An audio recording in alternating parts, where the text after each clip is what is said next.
Homiladorlar samolyotda uchish haqida. Srogingiz kichkina bo'lgan payti bemalol sayohatga chiqishingiz mumkin, lekin уже qoringiz kattalashib qolgan bo'lsa, обязательно o'zingiz doktoringizdan spravka olishingiz kerak bo'ladi. Chunki samolyotga registratsiya qilayotgan paytingizda qoringizni ko'rib spravka so'rashadi. Srogingiz kichkina paytida ham doktoringiz ruxsat bermasligi mumkin, agarda homilangiz qiyin o'tayotgan bo'lsa. Parvoz paytida badanimiz juda ham qurib ketadi, o'shaning uchun elektrolitlar ichishni tavsiya qilgan bo'lar edim. Limon suvi ichib yurdim va vitamin C. 3 dan oldin minimal nagruzka qiling va oyog'ingizni ko'proq tepaga qaratib yoting. Lishda meni vaziyatimda juda ham qattiq oyoqlarim og'rishni boshladi. Shunga o'zimni doktorim menga mana bunaqa dori yozib berdilar.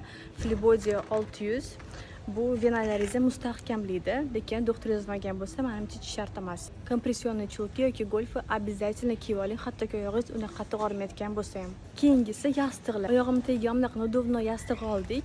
Samolyotda oyog'imni takoy krest-nakres qilib o'tirishimga yoki gammak qilib olsangiz ham bo'ladi. Tavsiya qilardimki, belingiz orqasiga ham bitta yostiq qo'ying, и o'zingiz bilan ham bitta yostiq olsangiz udobno bo'ladi. Qarorchi qancha yostiq ko'p bo'lsa, shuncha yaxshi bo'lar ekan. Homiladorlar tualetga ko'proq qatnashini menimcha hamma bilsa kerak, shunga joyingizni tualetga yaqinroq joydan tanlasangiz menimcha yaxshiroq bo'ladi. O'zingiz bilan razvi topchika oling. Parvoz paytida oyog'ingizni dam olish uchun oyoq kiyimingizni yechib tursangiz, tualetga bormoqchi bo'lgan paytingizda topchika kiyib olsangiz ma'qulroq bo'ladi. Va eng muhimi, bu siz umuman uchib bo'lmaydi.